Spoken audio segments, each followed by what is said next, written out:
اللہ اللہ اللہ اللہ.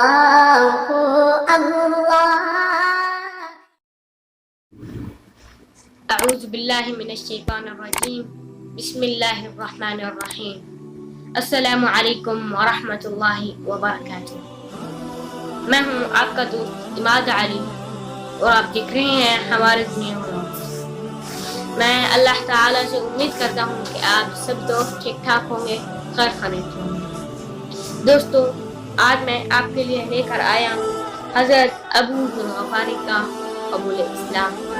تو آئیں سنتے ہیں, لیکن اس سے پہلے میری آپ سے درخواست ہے کہ اگر آپ نے ہمارا یوٹیوب چینل ہمارے دنیا ولاگ سبسکرائب نہیں کیا تو پلیز اسے سبسکرائب کر دیں اور بیل آئیکن کو بھی دبا دیں. اور ہاں, اگر آپ نے میری اس ویڈیو کو ابھی تک لائک نہیں کیا تو پلیز اسے لائک شیئر کمنٹ ضرور کر دیں. تو آئیں سنتے ہیں. حضرت ابو ذر غفاری مشہور صحابی ہیں جو بعد میں بڑے زاہدوں اور بڑے علماء میں سے ہوئے. حضرت علی کرم اللہ وجہ کا ارشاد ہے کہ ابو ذر غفاری ایسے علم کو حاصل کیے ہوئے ہیں جس سے لوگ عاجز ہیں, مگر انہوں نے اس کو محفوظ کر رکھا ہے. جب ان کو حضور اقدس صلی اللہ علیہ وسلم کی نبوت کی پہل خبر ملی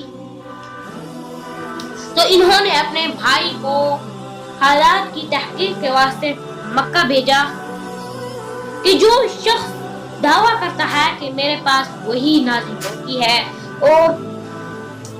اور مجھے آسمان کے خبریں آتی ہیں, اس کے حالات معلوم کرے اور ان کے کلام کو غور سے سنے.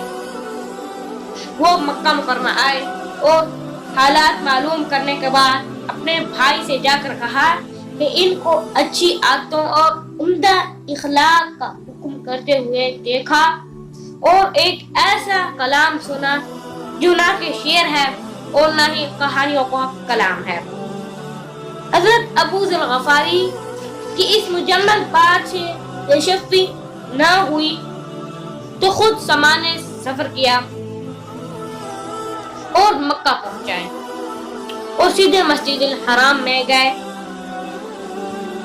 حضور صلی اللہ علیہ وسلم کو ابھی تک پہچانتے نہیں تھے اور کسی سے پوچھنا مصلحت کے خلاف سمجھا. شام تک اسی حالت میں رہے. شام کو حضرت علی کرم اللہ وجہ الکریم نے دیکھا کہ ایک پردیسی مسافر ہے.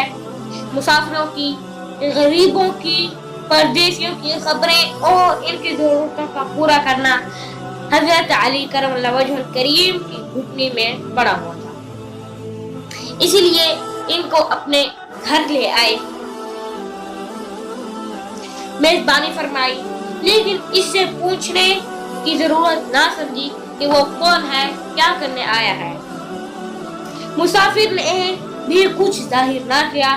صبح کو پھر وہ مسجد الحرام میں آ گئے اور دن بھر ایسی حالت میں گزارا. خود پتہ نہ چلایا اور دریافت کسی سے بھی نہ کیا. غالباً اسی وجہ سے ہو گئی کہ حضور صلی اللہ علیہ وسلم کی دشمنی کے قصے بہت مشہور تھے اور آپ صلی اللہ علیہ وسلم کو اور آپ سے ملنے والوں کو ہر طرح کی تکلیفیں دی جاتی تھیں. انہوں کو خیال آیا ہوا کہ اس صحیح حال معلوم نہیں ہوگا اور بدگمانی کی وجہ سے مفت تکلیفیں علیحدہ رہیں. دوسرے دن شام کو بھی حضرت علی کرم اللہ وجہ الکریم کو خیال ہوا کہ ایک پردیسی مسافر ہے جو بظاہر جس غرض کے لیے آیا ہے وہ پوری نہیں ہوئی. اس لیے پھر اپنے گھر لے آئے اور رات کو کھلایا پلایا, مگر پوچھنے کہ اس رات کو بھی نوبت نہ آئی. تیسرے دن پھر ایسا ہوا تو حضرت علی کرم اللہ وجہ الکریم نے دریافت کیا کہ تم کس کام کے لیے آئے ہو اور تمہاری کیا غرض ہے. اول تو حضرت ابو ذر غفاری رضی اللہ عنہ نے ان کو قسم اور عہد پیمانے دی کہ اس بات کو وہ صحیح بتائیں گے. اس کے بعد اپنی غرض بتلائی. حضرت علی کرم اللہ وجہ الکریم نے فرمایا کہ وہ بے شک اللہ عز و جل کے رسول ہیں اور صبح کو جب میں جاؤں گا تو تم میرے ساتھ ساتھ چلنا, میں وہاں تک تمہیں پہنچا دوں گا. لیکن مخالفت کا زور ہے, اس لیے راستے میں اگر مجھے کوئی شخص ایسا ملا جس سے میرے ساتھ چلنے کی وجہ تم پر کوئی اندیشہ ہو تو میں پیشاب کرنے لگ جاؤں گا یا اپنا جوتا درست کرنے لگ جاؤں گا تو تم سیدھے چلے چلنا, میرے ساتھ ٹھہرنا نہیں, جس کی وجہ سے تمہارا میرا ساتھ ہونا معلوم نہ ہو. چنانچہ صبح کو حضرت علی کرم اللہ وجہ الکریم کے پیچھے پیچھے حضور کی خدمت میں پہنچے. وہاں جا کر بات چیت ہوئی اور اسی وقت مسلمان ہو گئے. حضور اقدس صلی اللہ علیہ وسلم نے ان کی تکلیف کے خیال سے فرمایا کہ اپنے اسلام کو ابھی ظاہر نہ کرنا, چپکے سے اپنی قوم میں چلے جاؤ. جب یہ ہمارا غلبہ ہو جائے گا اس وقت چلے آنا. انہوں نے عرض کیا کہ یا رسول اللہ صلی اللہ علیہ وسلم, اس ذات پاک کی قسم جس کے قبضہ قدرت میں میری جان ہے کہ اس کلمہ توحید کو ان بے ایمانوں کے بیچ میں چل کر پڑھوں گا. چنانچہ اسی وقت مسجد الحرام میں پہنچ گئے اور بآواز بلند اشہد ان لا الہ الا اللہ واشہد ان محمد رسول اللہ پڑھا. پھر کیا ہوا کہ چاروں طرف لوگ جمع ہو گئے اور انہوں نے اس قدر مارا کہ زخمی کر دیا حتیٰ کہ مرنے کے قریب پہنچ گئے. حضور کے چچا حضرت عباس رضی اللہ عنہ جو اس وقت تک مسلمان ابھی نہیں ہوئے تھے, ان کے اوپر لیٹ گئے ان کو بچانے کے لیے اور فرمایا کہ کیا ظلم تم لوگ کر رہے ہو. یہ شخص قبیلہ غفار سے ہے اور قبیلہ غفار ملک شام کے راستے میں پڑتا ہے. تمہاری تجارت وغیرہ سب کچھ ملک شام کے ساتھ ہے. اگر یہ مر گیا تو شام میں آنا جانا مشکل پڑ جائے گا. تمہاری تجارت وغیرہ سب کچھ ملک شام کے ساتھ ہے.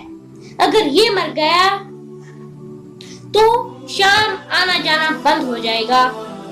اس پر ان لوگوں کو بھی خیال آیا کہ ہماری ساری ضرورتیں تو ملک شام سے پوری ہوتی ہیں, تو اس لیے انہوں نے اس کو چھوڑ دیا. دوسرے دن پھر وہی ہوا. حضرت ابو ذر غفاری مسجد الحرام میں آئے اور بآواز بلند اشہد ان لا الہ الا اللہ واشہد ان محمد رسول اللہ پڑھا اور لوگوں اس کلمے کو سننے کے تاب نہ لا سکتے تھے, اسی لیے ان پر ٹوٹ پڑے. دوسرے دن بھی حضرت عباس رضی اللہ عنہ اسی طرح ان کو سمجھا کر ہٹایا کہ تمہاری تجارت کا راستہ بند ہو جائے گا. حضور صلی اللہ علیہ وسلم کے ارشاد کے باوجود اپنے اسلام کو چھپاؤ, ان کا یہ فعل حق اظہار کا ولولہ اور غلبہ تھا کہ جب یہ دین حق ہے تو کس کے باپ کا کیا اجارہ ہے جس سے ڈر کر چھپایا جائے. اور حضور صلی اللہ علیہ وسلم کا منع فرمانا شفقت کی وجہ سے تھا کہ ممکن ہے کہ تکلیف کا تحمل نہ ہو, ورنہ حضور صلی اللہ علیہ وسلم کے حکم کے خلاف صحابہ کرام رضی اللہ عنہم اجمعین کی یہ کیا مجال ہی تھی نہ تھی. چنانچہ اس کا کچھ نمونہ مستقبل باب میں آ رہا ہے. چونکہ حضور اقدس صلی اللہ علیہ وسلم خود ہی دین کے پھیلانے میں ہر قسم کی تکلیفیں برداشت فرما رہے تھے, اسی لیے حضرت ابو ذر غفاری نے سہولت پر عمل کی بجائے حضور صلی اللہ علیہ وسلم کے اتباع اور تحقیق یہی ایک چیز تھی کہ جس کی وجہ سے ہر قسم کی ترقی دینی و دنیائی صحابہ کرام علیہم رضوان اجمعین کی قدم چوم رہی تھی. اور ہر میدان میں ان کے قبضے میں تھا. جو شخص بھی ایک مرتبہ کلمہ شہادت پڑھ کر اسلام کے جھنڈے کے نیچے آ جاتا، بڑی سے بڑی قوت، بڑے سے بڑی ظلم بھی دین کی اشاعت سے ہٹا نہ سکتا. ہاں دوستو، اسی کے ساتھ مجھے اجازت دیں. آپ کا دوست عماد علی. ملتے ہیں ایک نیکسٹ ویڈیو میں. السلام علیکم ورحمۃ اللہ وبرکاتہ.